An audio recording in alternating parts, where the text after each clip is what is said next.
They can't get no relief. Everything dies, baby, that's a fact.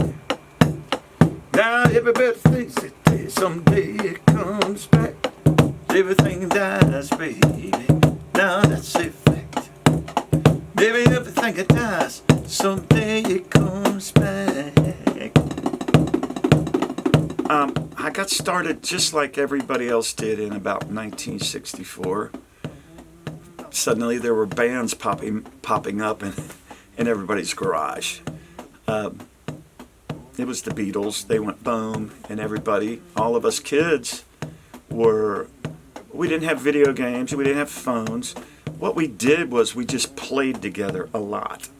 You know, we would play basketball, or we'd play baseball, or we'd play football, or whatever. We were always doing something, and really suddenly somebody got a guitar. Rick Wilson, who lived up the street from me, he had a guitar and an amp, and we just all started kind of hanging out and going, wow, how do you play Henry VIII I Am, you know, or Louie Louie or whatever. And that's how I got started. It was just kids hanging out and going, hey, this is kind of fun. Maybe we can figure out how to do this. But the whole rest of the country was doing it too. I mean, it was on. It was kind of our video game.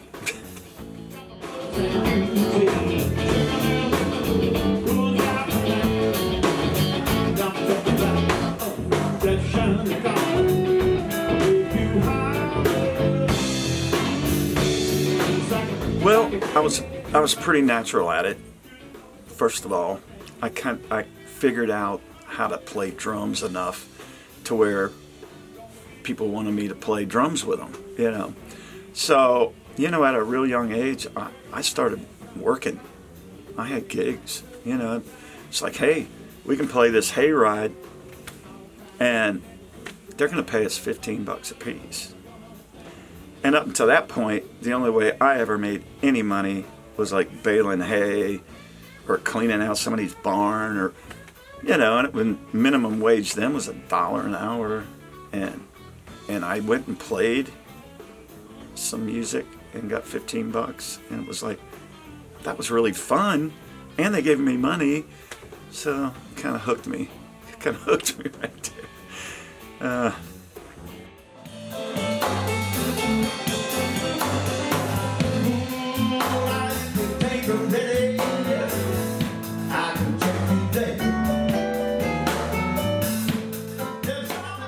The way I got singing was my very first band, the Tracers. We only had about, I don't know, 10 songs, maybe 8. You know, we were big, flat beginners, you know. We would get a gig. We had a gig to play at a hayride, and it was like, let's go. Well, the singer got laryngitis. It was like, oh man.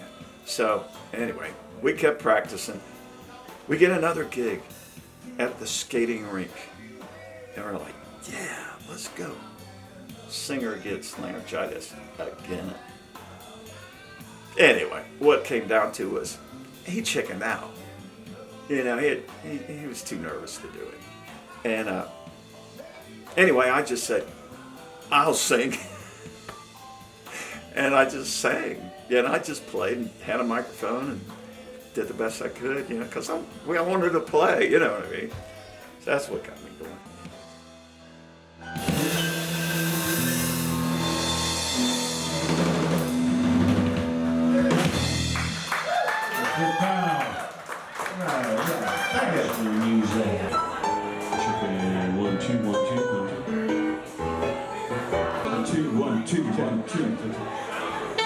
I was living in Toledo and got a call from this guy, Lenny LeBlanc. He was in Muscle Shoals, Alabama. And he called me up and he said, hey, we're looking for a drummer. We have a record deal, you know, and we're managed by the same manager as Lynyrd Skynyrd, which at that time Lynyrd Skynyrd was a big deal. And I said, who is this? You know, LeBlanc and Carr, that was the name of the band.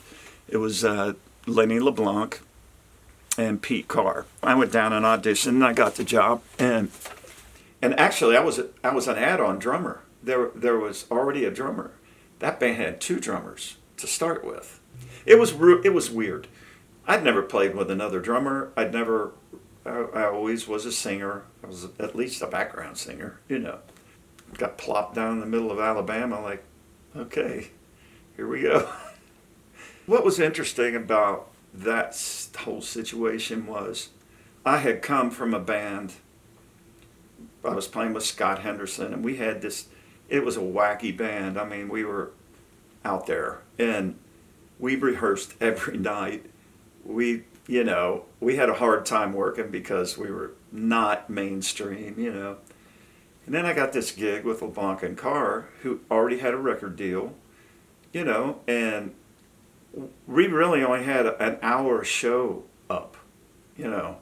We went on the road and had 13 songs. And I left a band that had 75 songs. It was just odd because a band I just left, which was kind of at the bottom, really, as far as business goes, was in a way so much better. In some ways, it was a lot better. Now, the band I went with, LeBlanc and Carr, I mean, Lenny LeBlanc was a great singer. Everybody in the band was really good. But it was a little narrow 1977 pop music thing. In a lot of ways, it's way more fulfilling getting to do your own thing. But it's kind of like this, you know. I'm glad I did the other thing too. It was fun. I got to see a lot of places I probably wouldn't have seen, you know. So.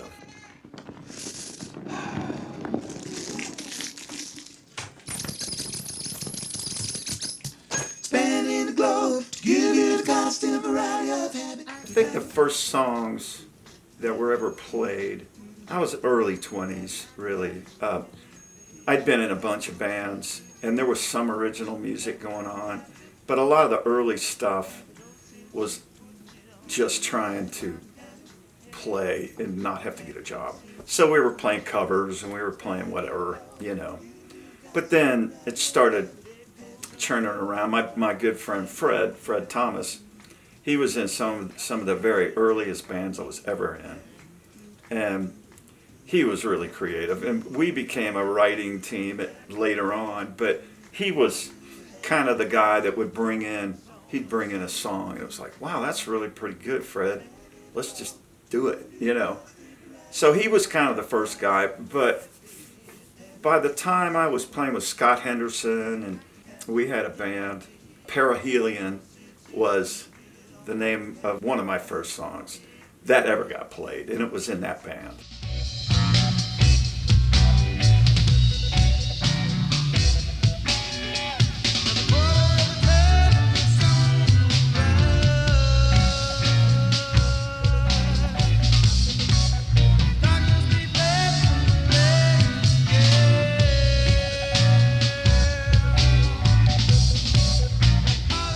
It became apparent, if you're going to do anything in this business, you need to write songs or be in an original band, or you know what I mean. You're not going to do much just running around playing covers other than make your $100 and go home, you know what I mean? Which ain't all bad. Some songs just pop into your head, you know, like some songs it's like, I didn't write this, I just wrote it down. It just kind of came in on its own. But I do like story songs the best. Some stories are real. I mean, kind of stuff that, you know, like I have a song called Destined to be a 4-lane. Destined to be a 4-lane before too long. And I had pictured one of the roads I grew up on. It was out in the country, surrounded by farm fields, and you know, it was just a little line of houses on the edge of the road, you know. And I could picture that, and I could see that it ran into a highway, Route 48, and I could just see it being 4-lane someday. Now, it hasn't happened. You know, this is really what that song I have, Destined to be a 4-lane. If you know that song. But this is kind of what I was thinking about, was out here, but it it didn't happen. You know, there's no 4-lane out here right now. But it's happened everywhere, you know, that anybody that's got some age on them has seen things change. That song, I'm talking about things that I did as a kid and people. So that's kind of, you know, that's one kind of set of stories. But then sometimes I like to make up a character and let him tell his story. You know, like I have this song called 1s, 2s, 6s, and 9s. 2. What it is, it's about this guy. He's a street guy. He's blind, and he can barely see. He's almost blind. Shapes and shadows is all he sees. But anyway, he sits on the streets, and he was in New Orleans to start with, and he would just have a cup out, and people would come up, and he would give them numbers. They'd say, "What do you got for me today?" You know, and on that particular day, he was seeing 1s, 2s, 6s, and 9s. He just had a spot. He would always find a corner or a spot where he could set up a little table and a cup, and you know. So that was just his story. But I like writing that kind of, I don't know, that kind of stuff. Just make believe, you know, that, not that I'm that guy, but just like, here's this guy, and this is what he does.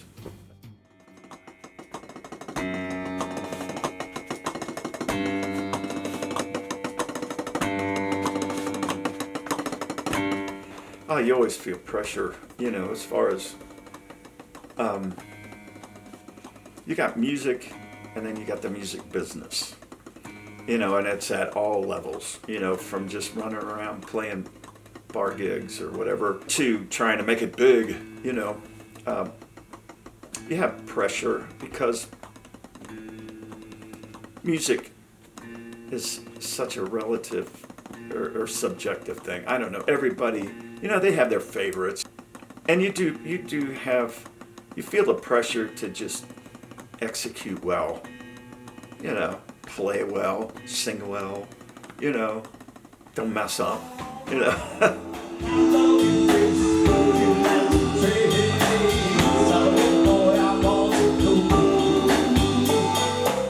Especially when you're in a band that's really got some a shot, you know, like Clive Davis came to see the Raisins, you know, and here we are sitting in a back room of a bar talking to Clive Davis.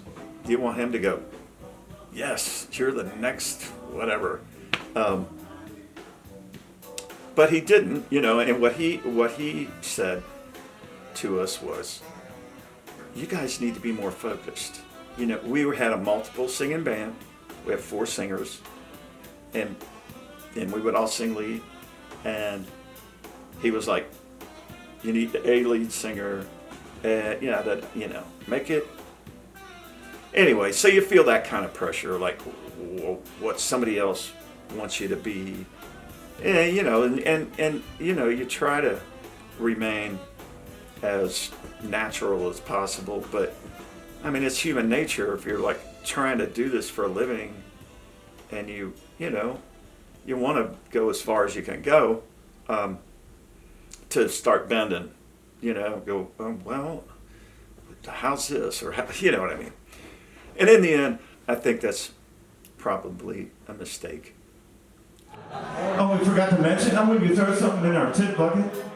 It guarantees you go ahead.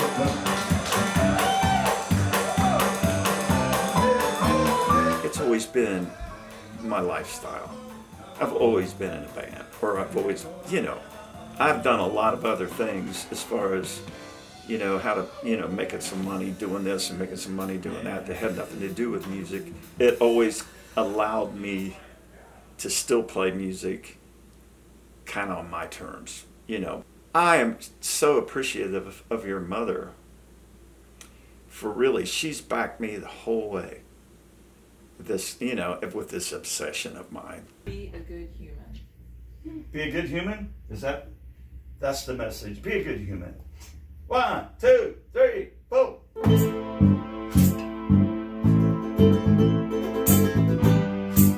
Slight correction. Let's start over. And we've worked together. We managed to raise our kids.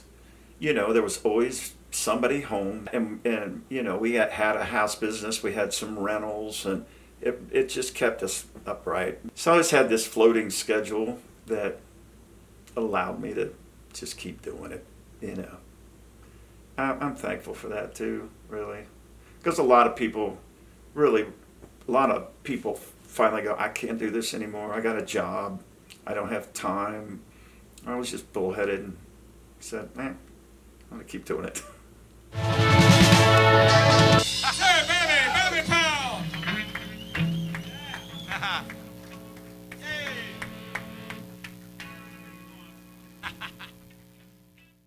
It's like this. It's like, what's it?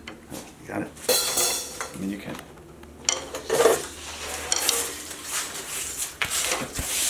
In fact, I'll put it in there.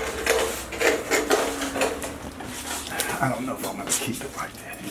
Nah, you could set it up outside and then roll it in, you know what I mean? So, I'm here with my drum set. Here you go. Wow.